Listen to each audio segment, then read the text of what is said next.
如果不是六师傅收养我，我可能早就冻死在冰天雪地了。我跟六师傅名为师徒，实则亲同母女。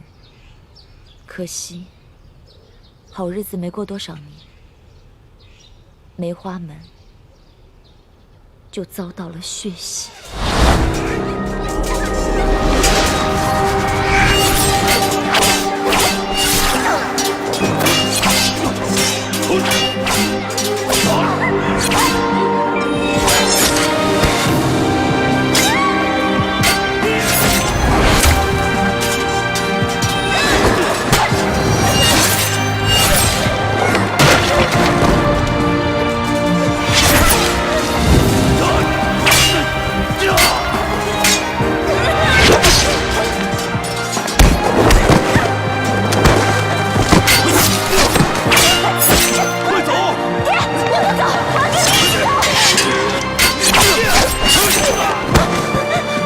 倾城去找靖王，为我梅花门报仇。爷爷，我们跟你一起走。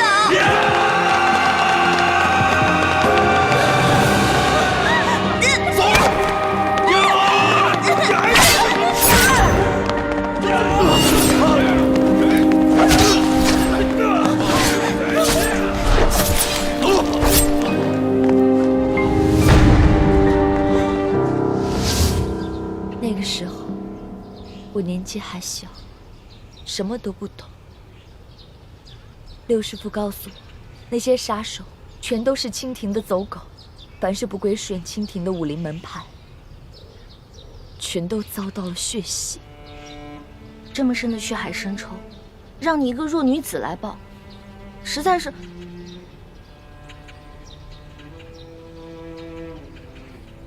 我都不知道说什么好。你跟我还不是一样吗？咱们明珠谷长大的孩子，都是同样的命运。就连你和大师兄，你们一个是大明最后一个太子，一个是大明未来的太子妃，可为了光复大明的大业，不也冒着险潜入这紫禁城了吗？可是我不一样啊，我进宫是为了引起康熙跟鳌拜的内斗，只要一旦得手，我们就可以撤了。可是你要一直以身试敌，留在这紫禁城里，直到找到铜匣为止。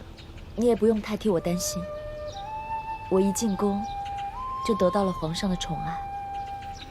我跟六师傅正努力在宫中收买耳目，拓展资源，相信我们很快就能找到铜匣，完成任务。雪姐姐，从小我就觉得吧，大人为什么总是宠你，给你贵重的首饰、好看的衣服，谷里牛羊挤的奶不给我们喝，却给你泡澡，原来是想把你养大送进宫里啊！哎呦，我小时候实在是太小心眼了，居然还会嫉妒你。一欢，那个时候咱们都是小孩子，难免会争大人的宠。以前全谷的人都宠着你，可我一进谷，大家却更宠爱我了。换作是我啊，我也会嫉妒。但现在你都知道了，在师傅们的心里，最宠爱的人始终都是你。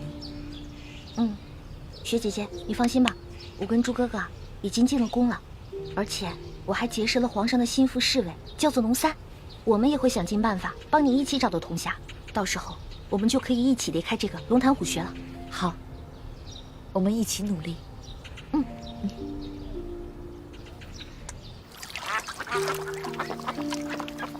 雪姐姐，你看我这个好看吗？走得还真稳。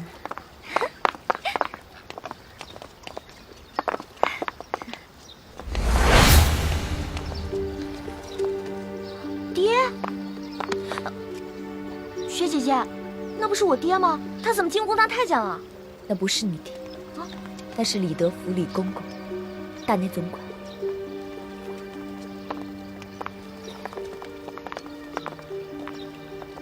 厉贵人吉祥。李公公安好。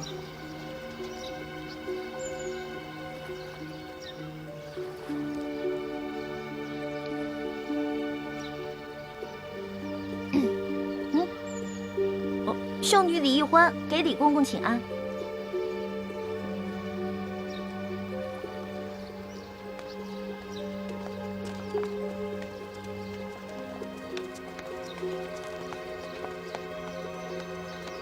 薛姐姐，你没骗我吧？那个太监真的不是我爹啊？他真的不是。我刚进宫的时候，一看到他，也把我吓一跳，差一点把他错认成大师傅。可我再多看几眼，就看出了差别。大师傅为人严正，心地坦荡，脸上的神情总是很严肃，喜怒都能看得出来。而这个李公公却是个深藏不露的笑面虎，你永远也看不出他心里在想什么。怪不得，你都被封为贵人了，他对你好像还不是特别的恭敬。这你就不知道了。来，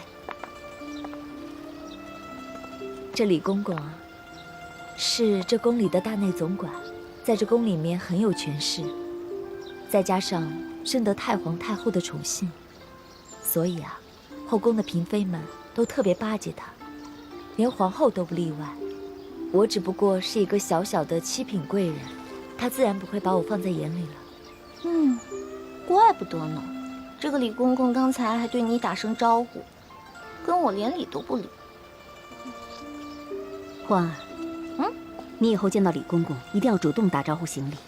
这紫禁城可不比咱们明珠谷。哦，为人处事一定要小心谨慎，稍有疏忽就得罪了人，别人在背后害你，你却一无所知，那岂不是很危险？哎呦，这皇宫简直不是人待的地方吗？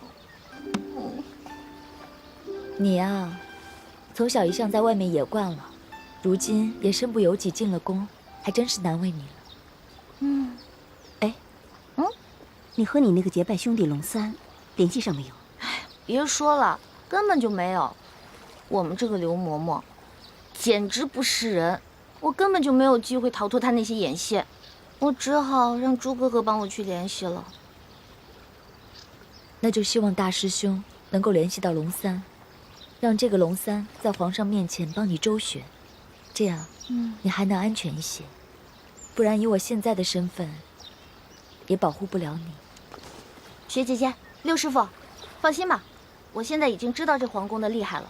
我发誓，我绝对不会再让薛姐姐、六师傅跟朱哥哥为难了。我绝对不会再给你找麻烦了。你说的话我们可不敢相信，但愿吧，但愿啊，你能老实一点。皇祖母吉祥。得了，不必拘礼。皇后，来坐吧。谢皇祖母。你们都退下吧。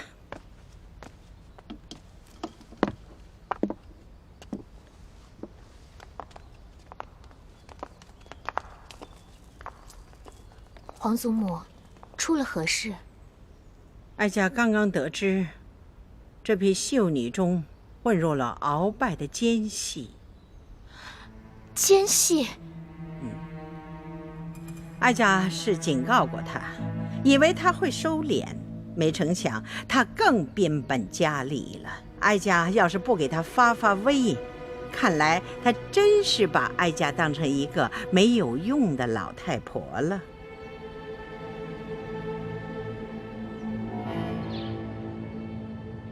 我前几天和另外一个太医被院判大人留在院中值夜，没能找到机会出去。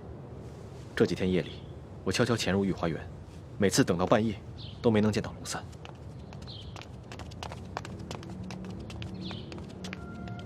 他会不会跟你一样，被派到某处值守，没有机会跟我对接啊？你这个结拜兄弟龙三到底是什么身份？我问了那么多人，都没有人听说过有一个叫龙三的御前侍卫。不是。嘘。他跟我说的，他不会骗我的。你怎么知道他不会骗你？你没什么江湖经验，跟他交往又不深，他未必会真心对你。可是我们是拜了把子的。拜了把子又如何？你对他，不也隐瞒了你自己真实的身份吗？都怪我，每次跟他接头都在京城第一酒楼，什么都没顾上，光顾着吃了，都没打探出他到底什么身份。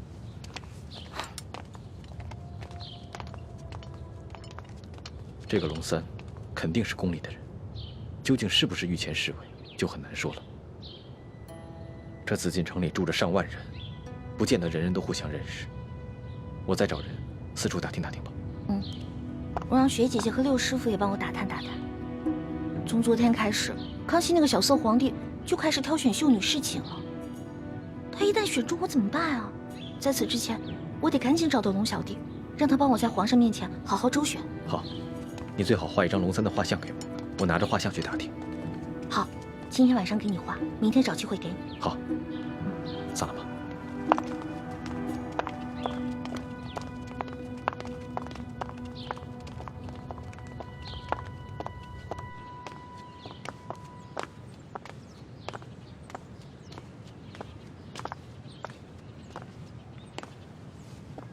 太皇太后，秀女富察容慧觐见。容慧给太皇太后请安，太皇太后吉祥。抬起头来。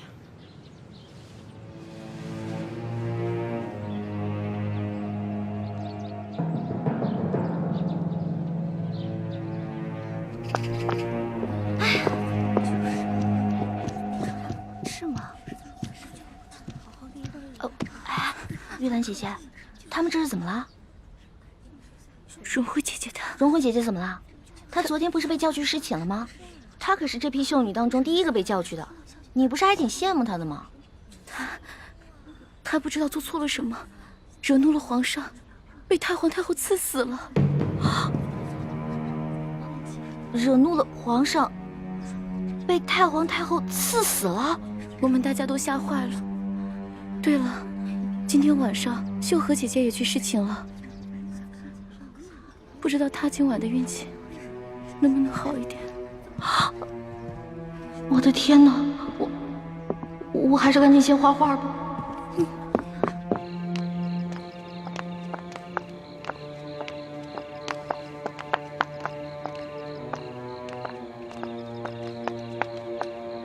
哎，朱哥哥，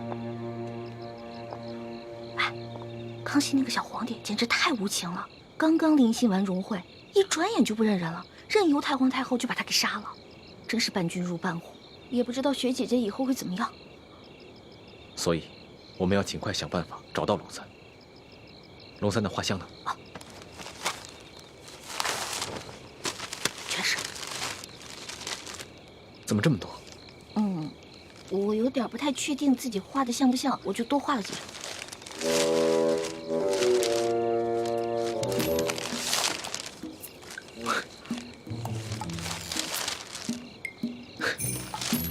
你这画的都是龙三？对啊，这张鼻子像，但是眼睛有点小。这张呢，这张眼睛画大了，下巴又不对。这张下巴像，可是眼睛有点小。这个眼睛还行，但是脸盘子有点大。哎，反正都还差不多，你自己看吧。环妹，以前在谷里上课的时候，就叫你认真一点，你就是不听。现在知道后悔了吧？哎呀，好了好了，别说我了，这时候批评我也没用啊。看来，我还是去御花园碰碰运气吧，看看能不能找到龙三。你去吧。好。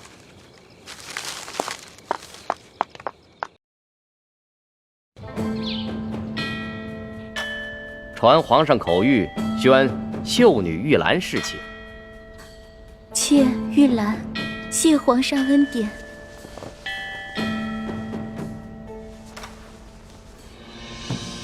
起来吧，随咱家前去沐浴更衣。李公公，秀禾呢？他为什么一直都没有回来？他不会再回来了，他也被太皇太后赐死了。哎，姐姐，公公，可知道秀禾犯了什么过错，被太皇太后赐死了？可否提示一下，也好让妾吸取教训。这个嘛，咱家也不清楚。主子们要赐谁死，那还不是一句话的事，谁又敢多问呢？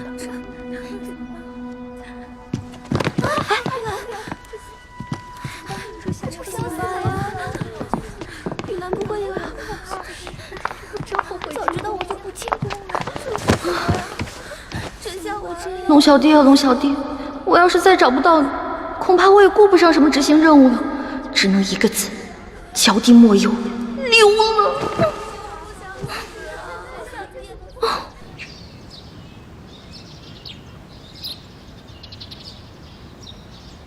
混入秀女中的3个奸细，都被哀家给处置了。这下皇上该清静了。皇祖母，如此一来，鳌拜一定会对您老人家怀恨在心的。这宫中啊，爱哀家的，恨哀家的，就像哀家的头发丝一样多。如今他们也老了，啊，这头发细的也都掉得差不多了。哀家就是为了皇上，不管他是明枪或暗箭，哀家都能挡得住。皇祖母，皇上常说，没有皇祖母就没有他，是您为他和大清江山撑起了这一片天。哎，那是，哀家跟皇上相依为命，这么许多年不容易呀。哎，皇上啊，是哀家的命根子啊，他只要不像他的皇阿玛，哀家就心满意足了。皇祖母放心，皇上不会重蹈先皇覆辙的。这么多年来，皇上从来没有对哪个妃子特别上心过。宫里来了那么多的秀女，皇上似乎也没有多大兴趣。他才多大，正当年少，又急于亲政，这男女之事啊，自然不往心里去。当他的朝局一稳定，那可难说了。你看他的皇阿玛遇到那董鄂妃的前后判若两人呢。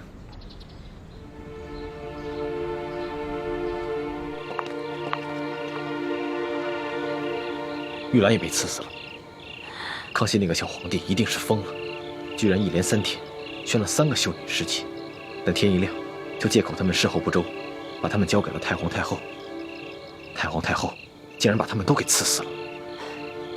这事儿不对啊！康熙性情沉稳，不像是那种喜怒无常、嗜杀成性的人。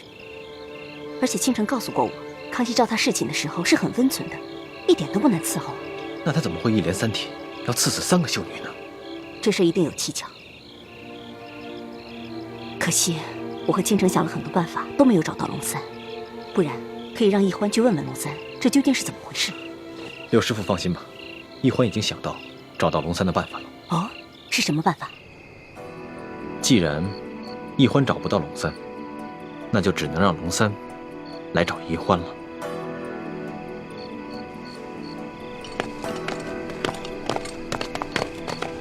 纳赛，哪儿呢？那儿呢。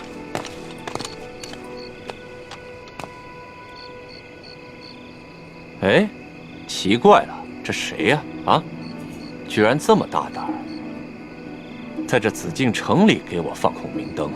义父，此事蹊跷，这孔明灯上还印着2个字“龙三”，这会不会是什么行动暗号？纳赛，你带2个弟兄，把这盏孔明灯给我取下来。这，你们俩去御花园里看一看，到底是谁在放孔明灯，有什么目的？这。走，我们去保护皇上。这。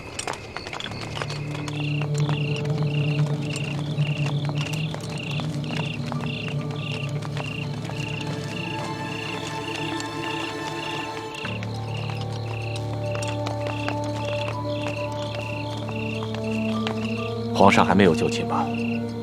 皇上正在批阅奏章。我也要见一下皇上，有劳公公帮我通禀一下。好，左大人，请你稍后。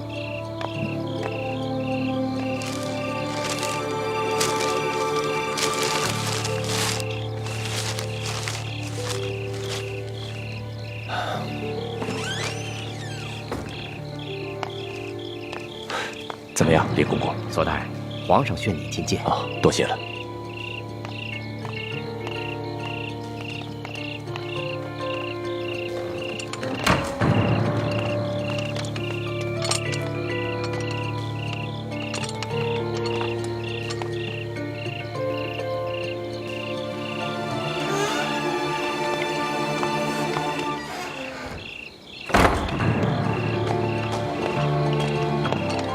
皇上有旨，撤回御花园搜查的侍卫。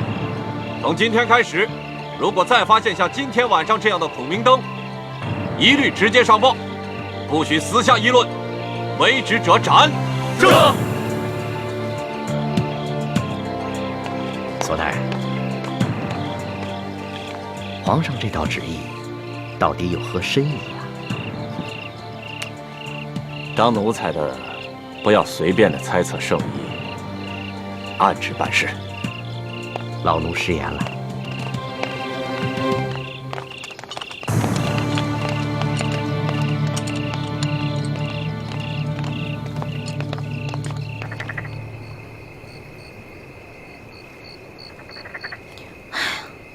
这个龙小弟，你要是今天再不出现的话，我就跟你绝交。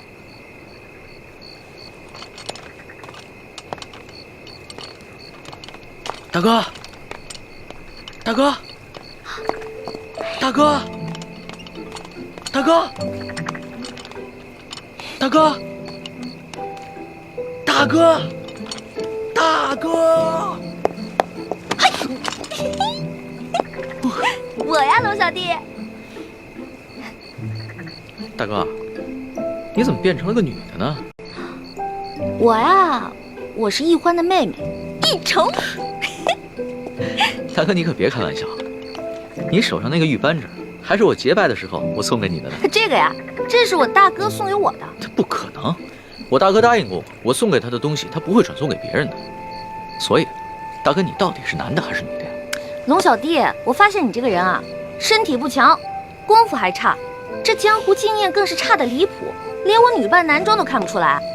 我告诉你啊，亏得你是在皇宫里当差，你要去江湖混啊，早被别人当成下酒菜给吃了。得了吧，我早就认出来你是女的了。只不过我出身于官宦之家，从小见的女子都是胆小羞涩，大门不出二门不迈的。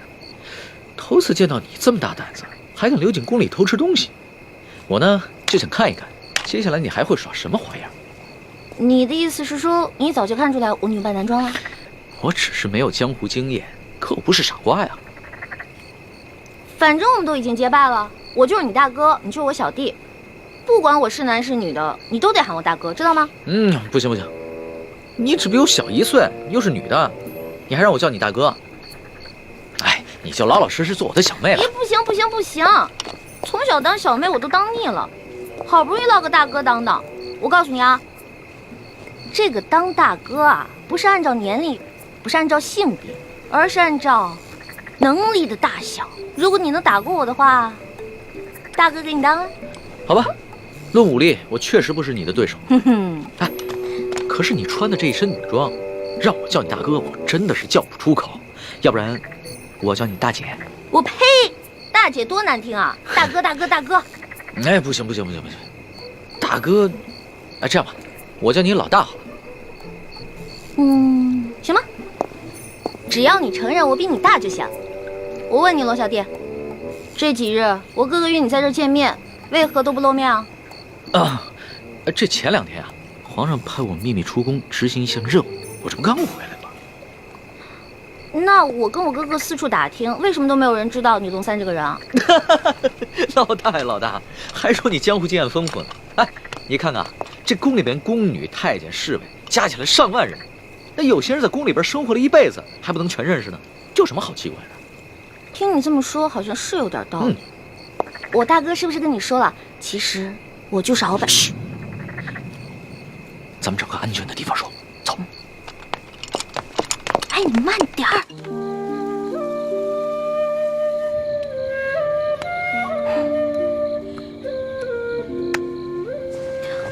对了，龙小弟，如果你跟皇上揭发鳌拜图谋不轨、伪造秀女的事情，是不是可以治鳌拜一个大罪啊？老大，你想的太简单了。这鳌拜把持朝政多年，连先帝委任的辅政大臣苏克萨哈都敢杀，这伪造秀女的身份就算得了是吧？就算皇上追究起来，到时候他自然有办法推得一干二净。而且，愿意为他顶罪的人多了去了。那怎么办？咱们拿鳌拜就没办法了？其实，鳌拜在暗中培训美女，送入宫中和各大臣的府上做耳目，皇上是早有耳闻的。只不过皇上刚刚亲政，没能把持实权，所以只能暂且隐忍了。可我万万没想到，他居然会找上你。嗨，我呀，本来可以施展轻功溜走的，但是我一想，我不是还有我的龙小弟吗？所以我打算把这些都告诉你，你跟皇上说，没准还能立个大功呢，是不是？没想到老大居然肯为我冒这么大的风险。哎，对了，老大，那个大补丸的解药要不要解啊？有没有解呀？哎，那个大补丸啊，当然当然要紧了。那个大补丸可是鳌拜独家秘制的毒药，我跟我哥哥拿它都没办法。但是我一想，为了你，龙小弟，我要心甘情愿，哪怕是上刀山下火海，也在所不惜。老大，还是你对我情深意重。等皇上抓着鳌拜以后，一定会逼着鳌拜交出大补丸的解药的。唉，那个小皇帝我是指不上了。一连3天，临幸的3个秀女，天一亮就被太皇太后直接给除掉了。像这样的暴力昏君，你说他就算抓住了鳌拜，掌握了大权，与我跟天下老百姓有何关系啊？老大，其实你误会皇上了。那3个秀女啊，都不是普通的秀女，她们都跟你一样，是经过训练送到宫中来当奸细的。你是说，在这批秀女当中，还有其他秀女是鳌拜的奸细啊？当然，不仅鳌拜，还有吴三桂，还有一些心怀不轨的大人，都在秀女当中配置有自己的亲信，妄图把手从朝堂之上伸到后宫中来，用来控制皇上。天哪，被你这么一说，好可怕呀！这原来看似平静的皇宫，有这么多阴谋啊！不过可惜那3个秀女了，她们有什么错呀？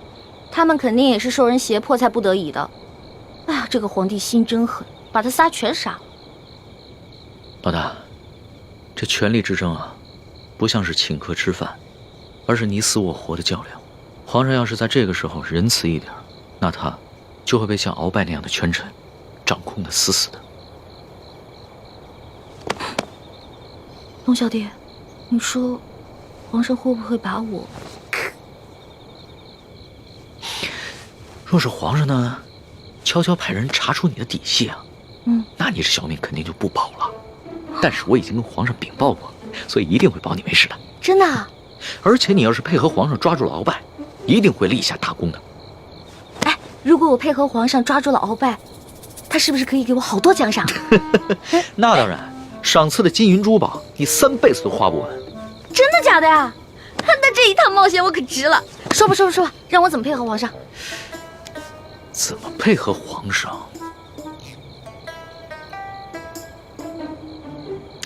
既然鳌拜如此希望你邀得圣宠，那我们不如来一个将计就计。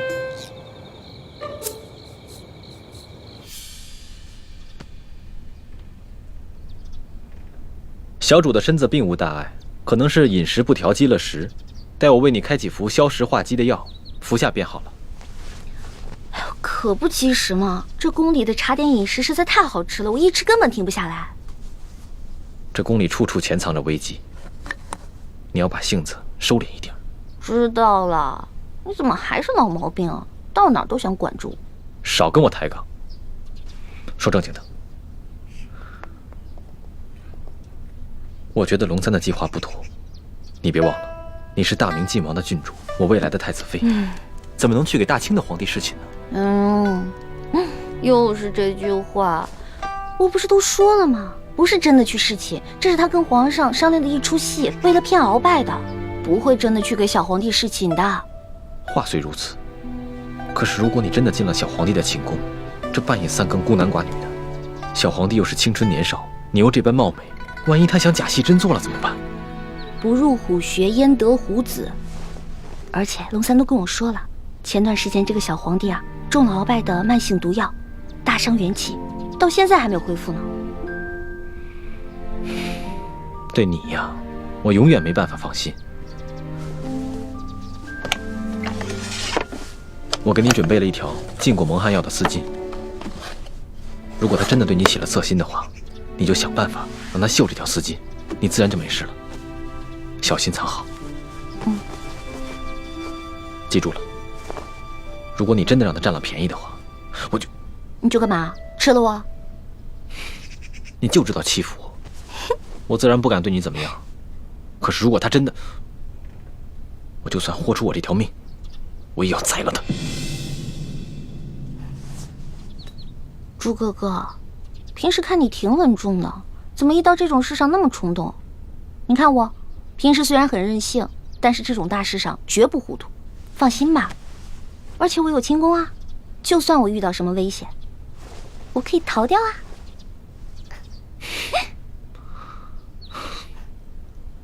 我这就为小主去煎药去。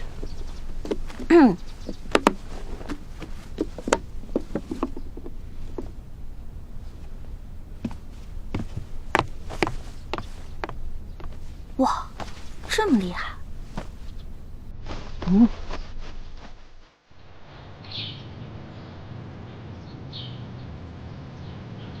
皇上有旨，宣易欢姑娘侍寝。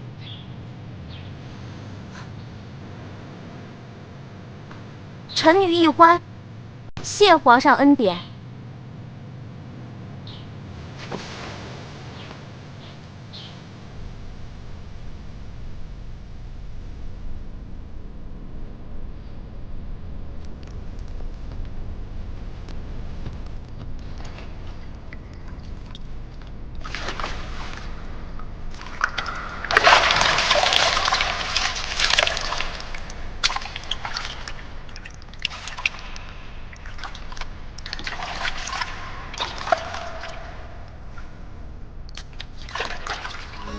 愿做他江山的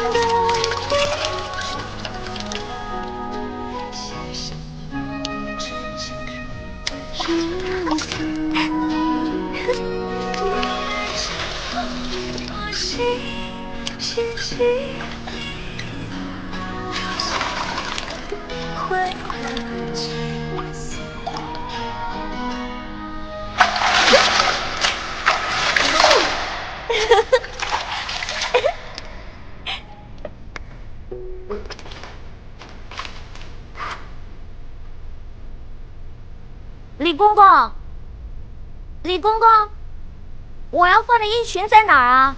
易欢姑娘，侍寝是不能穿任何衣服的。你要是沐浴完了，就请出来，我们为您裹上红绸，然后呢，就抬去皇上的寝宫。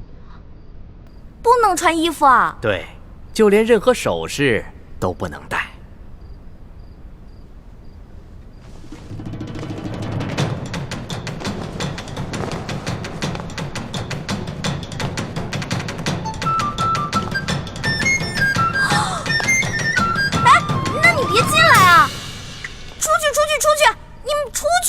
不行，必须由我们亲自给你裹好红绸，顺便检视一下易欢姑娘的身体皮肤状态，看看有没有突发的瑕疵，以防止易欢姑娘夹带其他的物品。那哪行啊？男女授受不亲。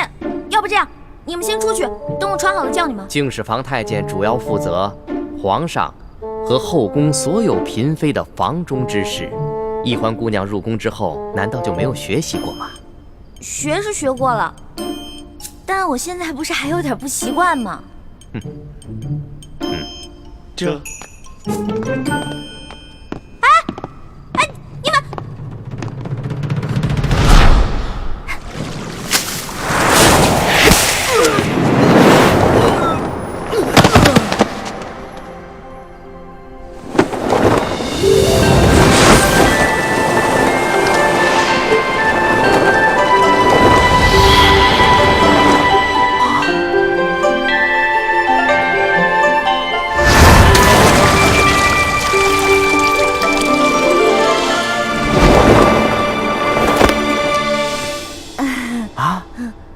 易欢小主，你居然会轻功！我爹啊是武将，所以从小呢，我跟他学过一些。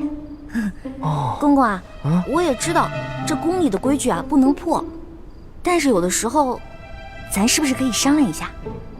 我进宫之前呢，我爹给我留了许多提己钱，明天我好好重谢3位公公，怎么样？好吧，那只此一次啊，下不为例。知道了。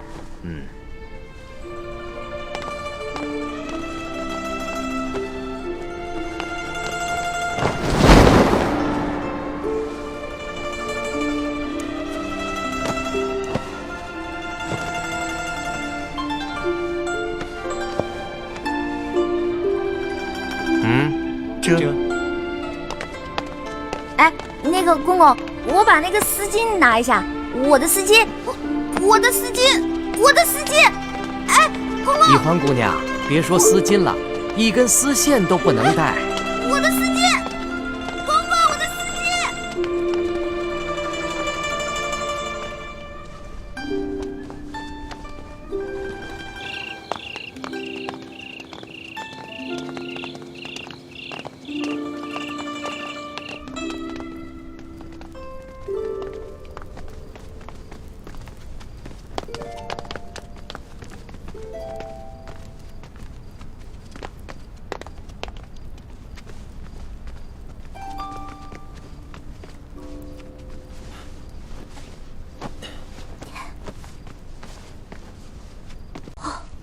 一欢姑娘啊，一会儿皇上可就来临幸你了，可千万不要忘了之前学过的规矩哦，好好的侍奉皇上。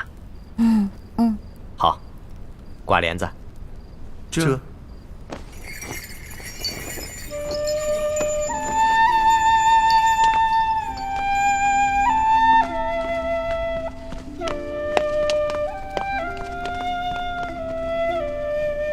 原来这就是皇帝的寝宫啊！也不知道龙小弟究竟和康熙那个小皇帝说好了没有？朱哥哥给我准备的丝巾没有了，万一这小皇帝临时起了色心，假戏真做了，那可怎么办啊？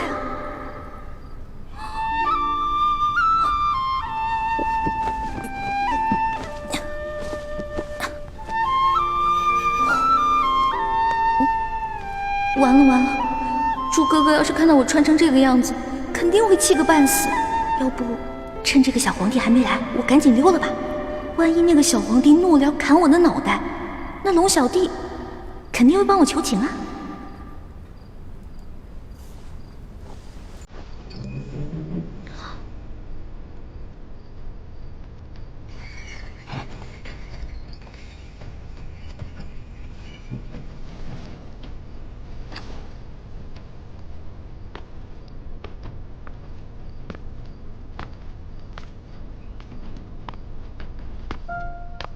你要去哪儿啊？你谁啊？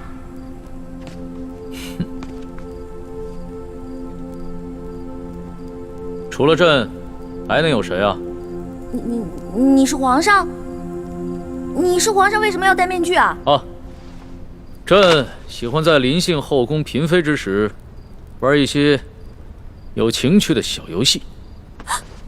臣女一欢叩见皇上，皇上万岁万岁万万岁！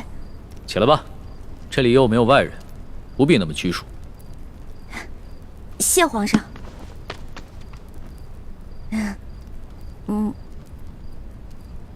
皇上，原来您这么和气啊！我一直……不，说错了，臣女是臣女。没关系，这里没有外人，朕允许你自称我，这样说起话来才更自在。对了，你刚刚要去哪儿啊？我刚刚觉得这屋太黑了，我打算出去找几盏灯，拿回来点一下。朕在就寝的时候啊，喜欢光线暗一些。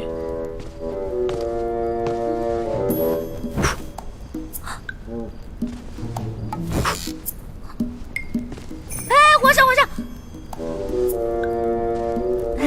您别把最后一盏灯也吹灭了，我怕黑。别怕，有朕。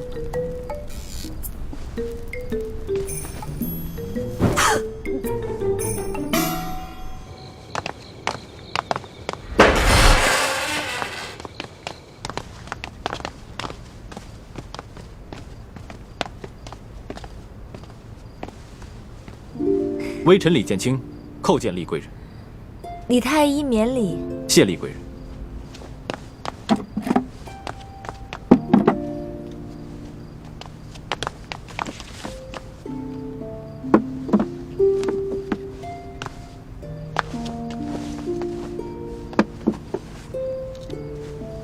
有劳厉贵人。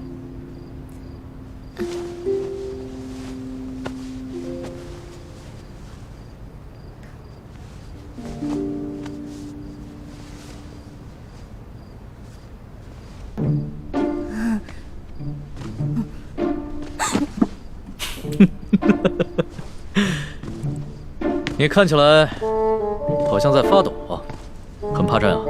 我没有，我只是觉得这屋子比较冷而已。哦，你穿的这么少啊，难怪会冷。要不然这样，你到朕的龙床上躺一会儿，盖着被子暖暖身子。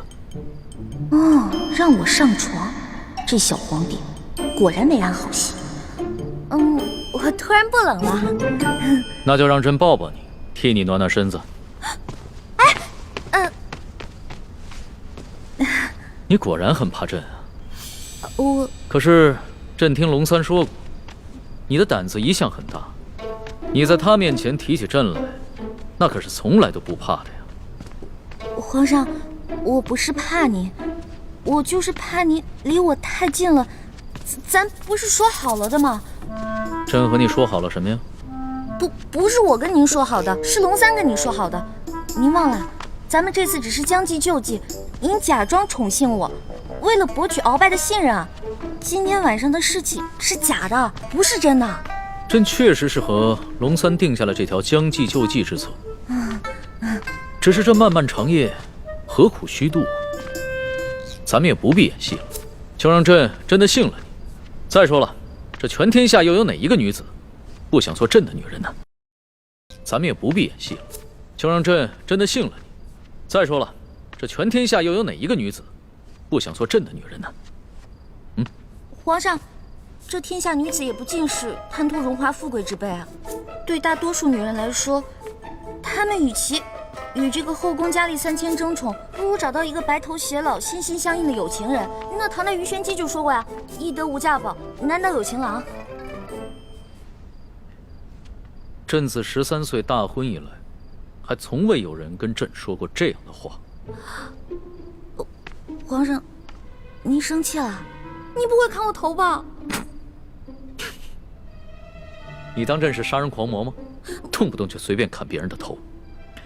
你这句话非但没有激怒朕，反倒更加激起了朕的兴致。我看咱们也不必苦苦做戏了，就让朕真的信了你。待共度良宵之后，朕便封你做贵人。皇上，你觉得如何？皇上，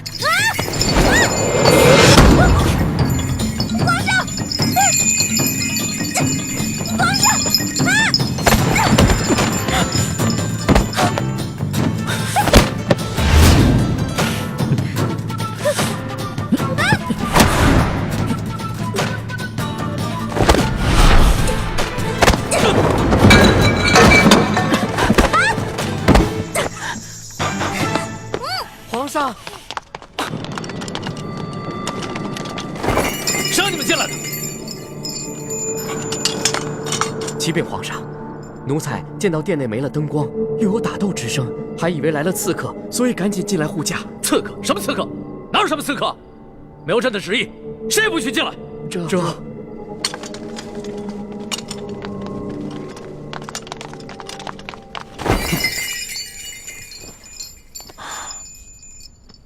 好了，别再动手了。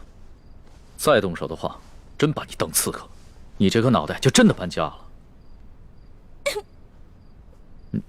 你哭什么呀？皇上欺负人！朕怎么就欺负你了？是你先对朕出的手啊！这还是第一次有人敢在朕的龙床上对朕大打出手，只怕也是古往今来第一个敢在龙床上对皇帝大打出手的女人吧？皇上强词夺理，明明就说好了，还强迫人家，人家不想反抗还不让，反抗打不过人家就吓唬人家，哪有这样的？朕有你说的那么不堪吗？好了，别哭了。要是被外边的太监给听见了，不知道的还以为朕欺负你一个弱女子呢。那皇上你离我远点，我就不哭了。你让朕远点，朕就远点，那朕岂不是很没面子？啊，龙小弟，你在哪儿啊？你还说皇上是个正人君子，结果皇上就欺负一个弱女子。来，好了，别哭了。哎，朕不跟你这个小女子一般见识。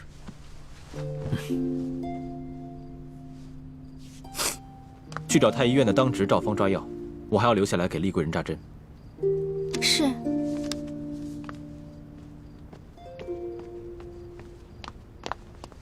你去烧壶热水，一会儿我要替厉贵人更衣。是。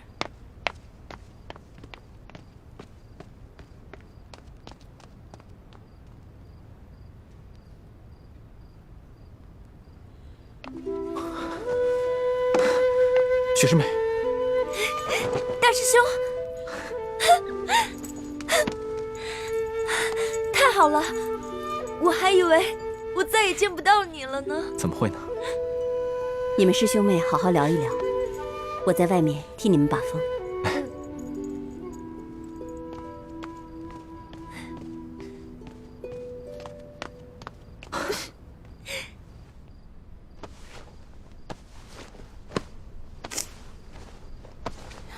你找什么呢？我想找个手巾擦擦脸。这龙床上哪有手巾啊？朕也不想传太监打扰我们。哎，你又想干嘛？放心吧，朕不会动你的。朕堂堂天子，一言九鼎，给你擦个眼泪。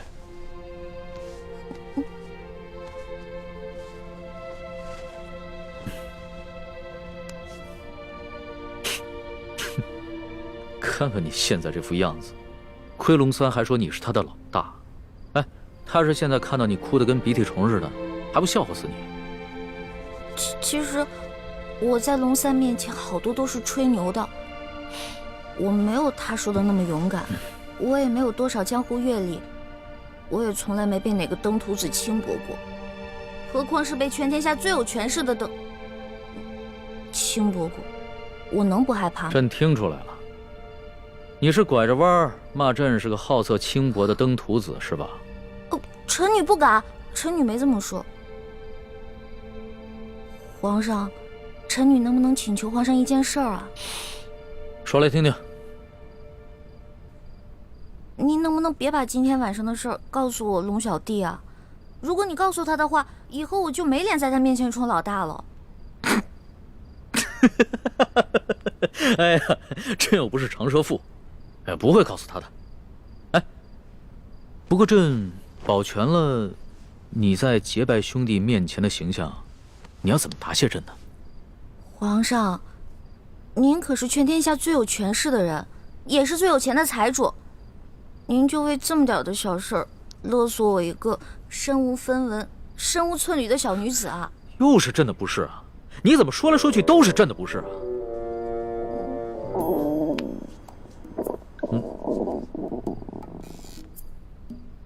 什么声音？是我肚子叫。我今天晚上实在太紧张了，所以没有吃晚饭，现在特别饿。朕想起来了，你最大的爱好就是吃。龙三跟朕说过，你现在在替朕办差，朕也不能让你饿着肚子。说吧，想吃什么？谢皇上，我想吃烤鸭、炸虾丸子、蒸乳酪，还有黄焖小羊排，还有素八碟、珍珠翡翠羹、水晶包子豌豆黄，再加一壶桂花酿。哎，皇上，您怎么知道我喜欢吃什么呀？这个是龙三跟朕说的。龙三跟朕说呀，你们两个头2次见面的时候啊，你都在跟他抢吃的，朕听着有趣儿，所以印象也就特别深刻。这个龙三，以后再也不理他，怎么把我什么都告诉人家？朕可不是人家，朕是皇上。来人，掌灯，传膳。倾城，你进宫的这些日子以来，过得还好吗？我不得不离开你们这些亲人朋友，来到这个活死人墓一样的紫禁城。和成百上千的女人争奇斗艳，来取悦我们最大的敌人。你说我能过得好吗？对不起，倾城，要你冒名顶替舒婉心进宫的方案，我本来是不同意的。可这是6位师父一致的决定，我也无力反对。大师兄，你不必自责。就算你反对，我也会主动要求进宫的。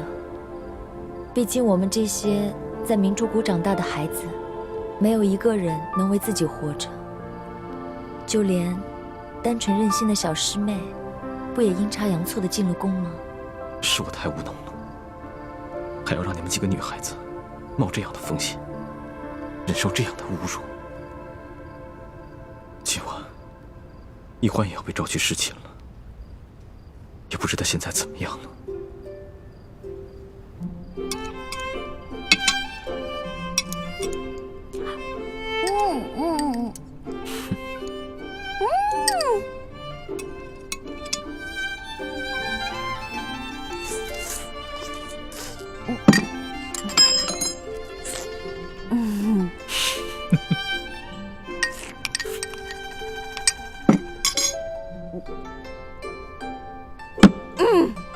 饱了。吃好了。谢皇上恩赐。撤掉吧。这。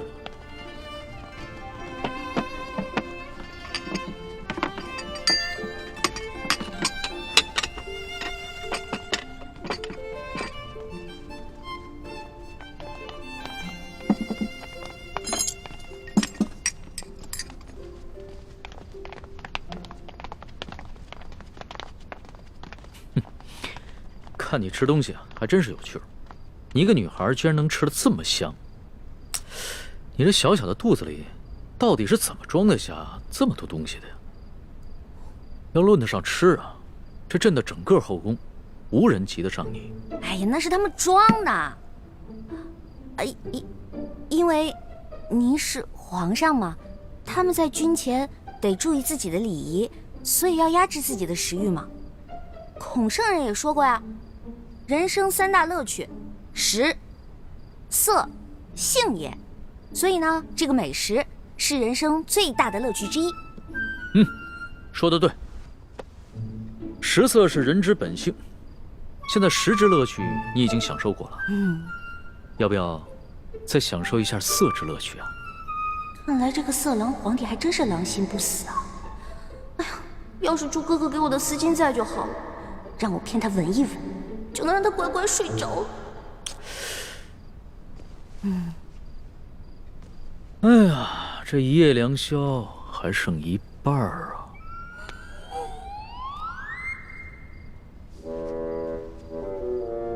你要不要到朕的龙床上休息一下？哎呦呵！你又想干嘛呀？皇上，吃太多了，我撑到嗓子眼儿了，我想运动消化一下，可以吗？行。要是连这个朕都不准，那朕岂不是很不懂得怜香惜玉啊？你既然想消食，那就请便吧。谢皇上恩典。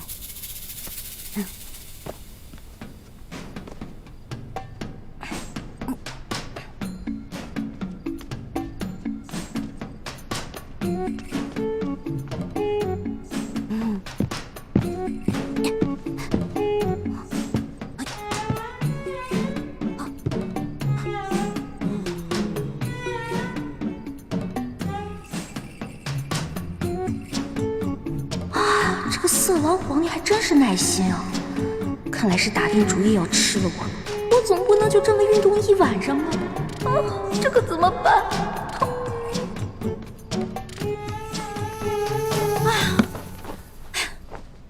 累死我了！你累了？那要不要到朕的龙床上休息一下？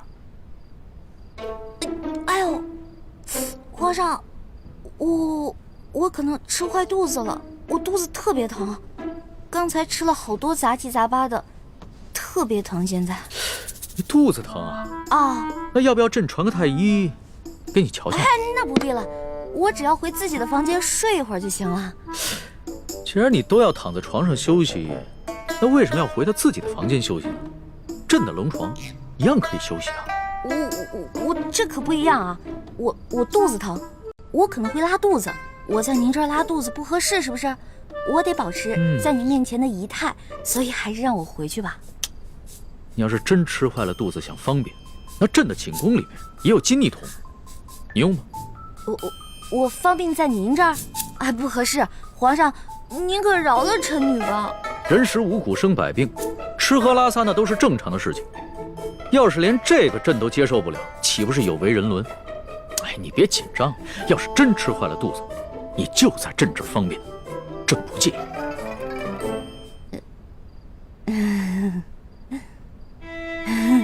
你看着我干嘛呀？黔驴技穷了，是吗？这个色狼皇帝想吃了我，门儿都没有。哎，有了，我可以骗他行酒令，我灌醉他。为什么又不说话了？是不是又在想什么花招啊？哎，皇上，咱们玩耍骰子赌酒吧。这样，咱们赌，如果你赢了，我就听您的上龙床；但如果你输了，您就让李公公送我回去。怎么样，敢不敢赌啊？这倒是挺有趣的，还从来没有人敢跟朕耍骰子赌酒的。好，朕就依你。来人，上一壶酒，再加2副骰盅。哎，等一下，上一坛酒。皇上要喝酒，咱们就喝大的。杯算什么呀？咱们用碗喝怎么样？好，那朕就看一看你的酒量到底有多好。皇上，不好意思啊，您输了，喝酒，喝。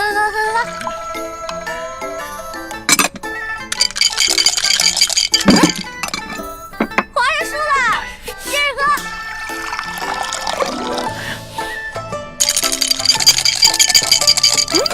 又输了，来，我给您满上。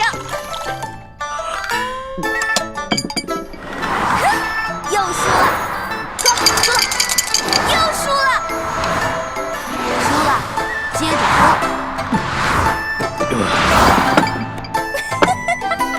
皇上，您又输了，喝吧，喝。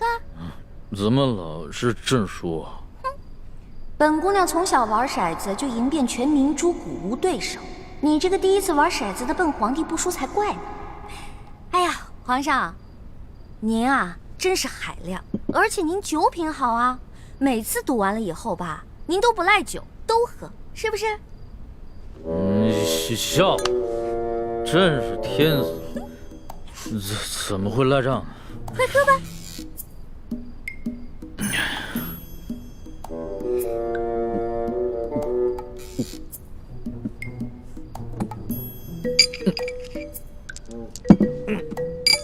皇上，咱们再来一局呗。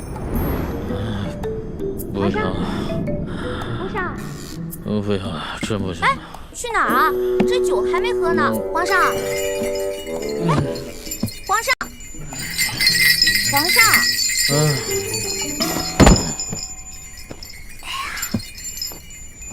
让我看看皇帝长什么样。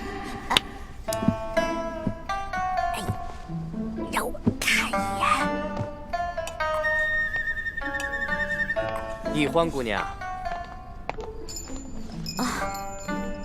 李公公，皇上已经安寝了，易欢姑娘，请回吧。可是我还想再待一会儿。皇上已经安寝了，易欢姑娘还是回去吧。可我还没看见皇上长什么样呢。哎，这就扛走了就。哎呀，再让我看一眼呗。哎呀，可是我还没看见皇上长什么样呢。哎呀，这么小气呢，小